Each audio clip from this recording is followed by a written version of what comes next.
this one hurts because I love this guy overall as a player, and I just like I'm not going to be sitting in most weeks, but it is DeAndre Swift for week 1. It's not because of his injury. Like he was out. He has a groin injury. He was out for a while. And I guess that hurts him a little bit because he hasn't been practicing with the team. He gets 1 week. He'll be fine in that regard. And I know he's going to get some passing work if they're down still. But to me, it's like him and Jamal Williams basically like almost do the same thing. And it's such a weird situation. It's not like Latavius Murray and Alvin Kamara where they're completely two different backs, so the offense utilizes them. These guys are very similar to me, and they're going to be used in the same way. So in that sense, I feel like they're going to be splitting a lot of work. Now, you have a guy coming off a groin injury. They're going to be down, and that's a guess, right? Who knows? Anything can happen any given Sunday. But I just think that if they're down, and it's not like Jamal Williams can't catch the ball too. You have a guy coming off a groin. Why risk him? Like, all right, you know what, Swift?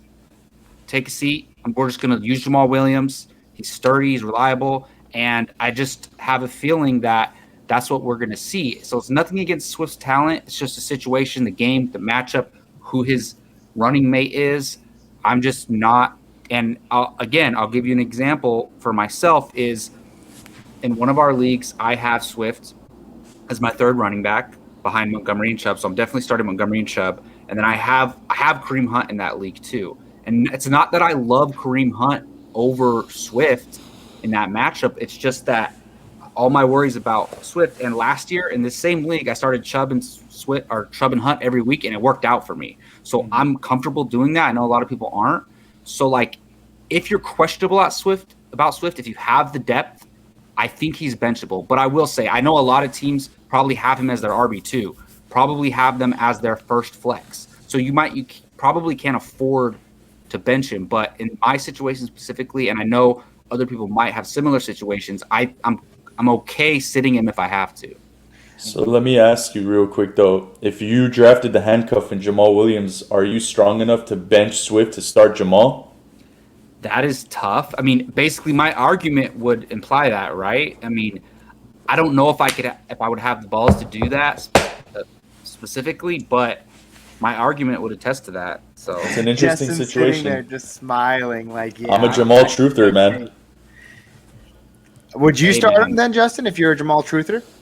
I mean, it's a very difficult question. I never would draft Swift, and I would always draft Jamal, but I never would be in a position to start Jamal week 1, if that makes sense. But if the situation happens and Jamal's my guy, then I'd start him. I like him. I like what he brings in a PPR league. I think Jacob's explanation of his fool's gold player in DeAndre Swift sums up what a fool's gold player is. And I'll tell people that who, again, are listening for the first time. Fool's gold players aren't necessarily players that we're telling you. Bench them. Don't play them at all. Except for in Justin's case with Tua Tagovailoa. But I think that was with a guy like DeAndre Swift, you just want to temper your expectations. And I think that's what Jacob is trying to say as a whole. Correct? Yeah, for sure. I think most people are going to start him. Like, obviously they are. But real quick, Gio said rooting for you. I think this is a reference because you guys, Gabe, you said you were rooting for me. I played Gio in that matchup where I'm starting Trevor Lawrence. So come on, Trevor Lawrence, baby. Bring me home a win. Gio's a doomer. Yeah. And also, Aaron, Gio is one of our friends. He's in a bunch of these leagues with us. Yeah. So, yeah. And thanks, Aaron. Just to touch on Swift, guys. In the last 6 games that he played last year, he touched the ball 16 times, 21 times, 11 times, 19 times, 14 times, and 15 times. And I think that number increases this year. And I don't think they have any wide receivers. And I think Goff is going to lean on him. I think him and Jamal Williams are both going to be fantasy startable this year. I think we're going to see very similar to Chubb and Hunt in that regard. Maybe neither of them reach Chubb's level, but I think because of the PPR with both of them, that at the very minimum, I'm a Swift believer from day one, so maybe that's me. Well, I told you, man, it's not. I love the guy. You and I both have liked him since day one, but it's just this week. I don't know. Yeah, but I don't think the 49ers do very good against little quick backs, dude. I think we do a lot better against those bigger backs. and I think that there is potential for Swift to find the end zone in what I think will be a not very pretty game for the Lions.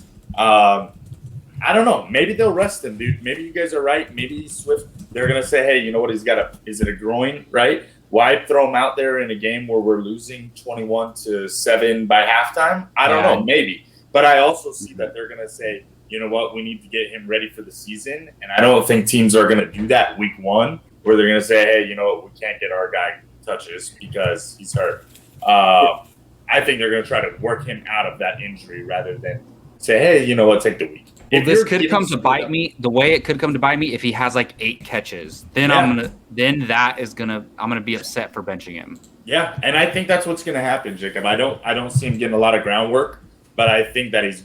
And I don't know, 8 catches is a lot, but I could see like. Well, if he does something like McKissick was doing last year, something like that, I could see that. I see 6 catches, 45 yards, and I think that right there, if you're in a PPR league, that's 11 points. So can he get you 50 yards on the ground and get you 15 points? I think so, Possibly. That sounds good in PPR, but it doesn't sound good for a guy like me who drafted him in standard. No. Zinga. With that being said, let bygones be bygones.